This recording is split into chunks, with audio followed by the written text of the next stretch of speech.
This is Hannibal here from the HannibalTV.com with my daily combat sports news update for September the 2nd.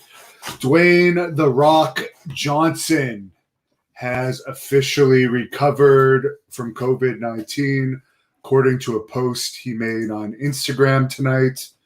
He said that himself, his wife, Lauren, their two young daughters, Jasmine and Tiana, also tested positive for COVID. None of them are contagious anymore. They allegedly got it from close friends who did not know that they had come in contact with the disease. It was a lot easier on the children. He said that him and his wife had a tough go of it, but have now fully recovered. So that's good to hear. And he warned people of keeping their immune systems up and be careful who they interact with. Luckily for him, he's rich enough that he has his own private gyms and the best doctors and stuff. So I'm glad he's recovered. Without question, the most successful wrestler of all time. Raw did one of its better ratings for Raw this week, 0.74. So this Thunderdome concept seems to be helping WWE's ratings since SummerSlam. They were in the 4s and the 5s in the last 2 weeks. They've been in the 0.7s from the 0.4s and 0.5s. No, we're not back into the 90s, the 0.4s. NXT ran unopposed last night because they ran on a Tuesday night. They did a 0.26 rating because Karrion Kross had to give up his title due to a shoulder injury. He was the NXT champion. They were supposed to crown a new NXT champion last night. The whole premise of the show was there was going to be a new champion crowned, and they didn't deliver on that. They did a screwed up finish where there was new champions. So once again, screwing the fans here.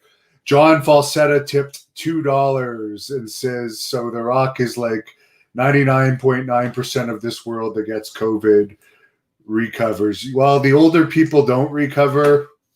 A lot of them don't, and the people with pre-existing conditions. So God bless the people that have actually passed away from this, but obviously the healthy people, as you said, from what I understand, is less than 1% that have actually passed away from this, at least in Canada. We are going to have the mask rule here where you're fined if you're not wearing a mask indoors here in Ontario, at least till the end of October. That also came out this week. So Dana White also said that Daniel Cormier, who said he was going to retire after his fight to Stipe Miocic, which he lost, he has now officially pulled himself out of the USADA drug testing pool. So it does appear this is the end for Daniel Cormier. In MMA, there's been talk that he might go to WWE as an announcer or a wrestler. I guess time will tell. I know that the pay-per-view buy rate for the last Cormier versus Miocic fight wasn't that great. So I don't know how that would translate to wrestling. Definitely would get some more eyes on wrestling, at least temporarily. But I don't know if he would be the savior of the WWE. But definitely, like Tyson Fury's probably going to appear again because he seems to be working an angle with Drew McDonald. It appears that Daniel Cormier will eventually do something with WWE, according to all the reports I've heard. Josh says, great interview with Amber Nova that I did yesterday that's up here in full, if anyone wants to check that out.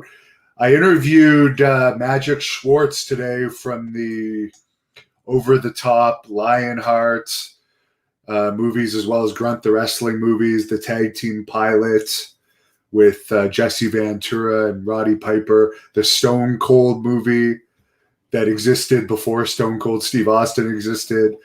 Really interesting guy. I would encourage everyone to check that out. He played the Smasher in Over the Top. Tomorrow at 9 a.m., doing a quick interview with Jacques Rougeau live on this channel, 9 a.m. Eastern, to discuss his new podcast. And his first guest on his podcast, which drops next Monday, is none other than George St. Pierre.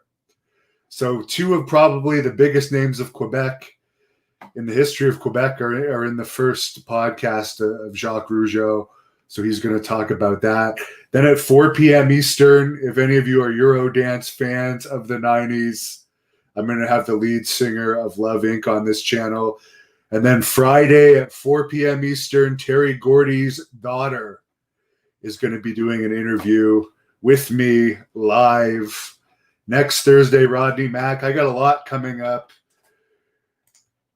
Richard Mins says COVID is the PWI heel of the year. The PWI is the most fake news of all the news out there. Like if you don't submit yourself as a wrestler, as an independent star, they don't go and find you.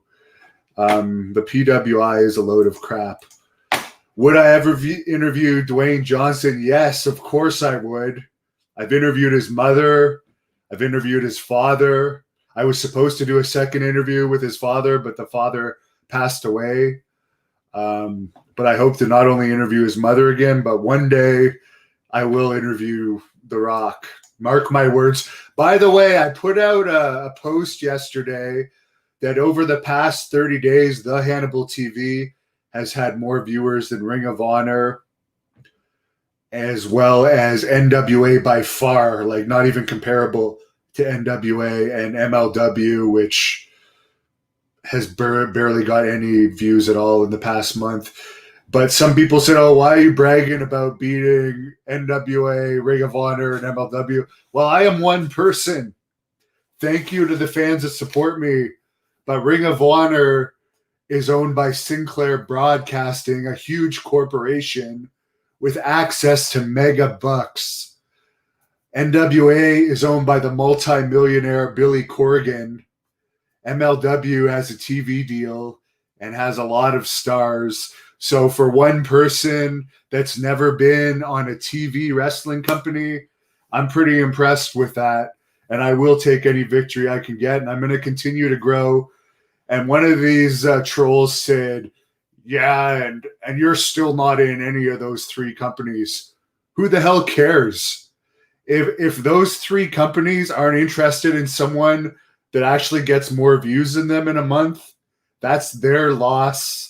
And that's their bad booking and caring more about politics than what's going to draw. I'm going to continue to work hard and get more and more popular and be more creative.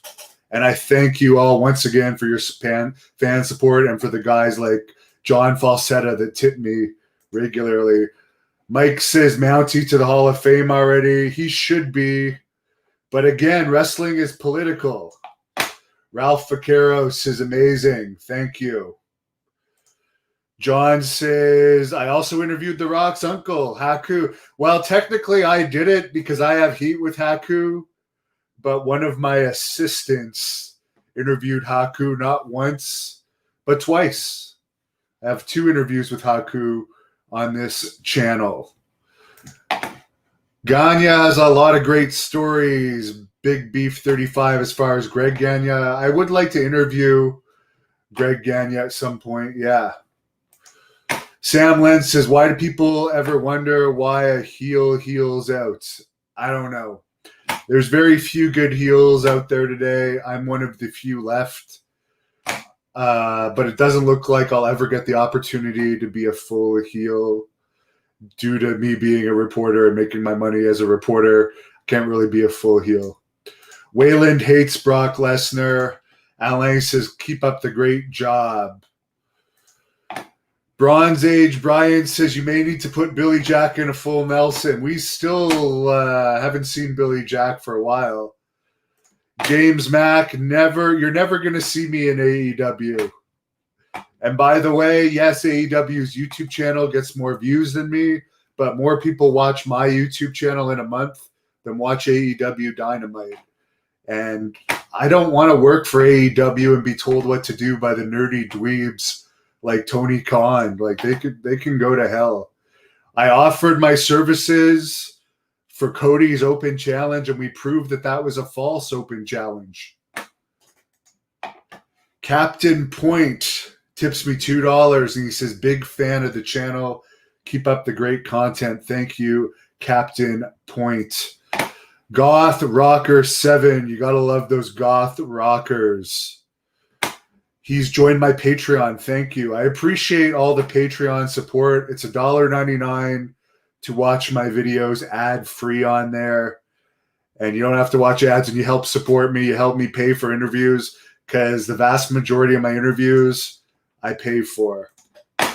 What is my heat with Haku? Search up Hannibal and Haku on this channel, and you will see.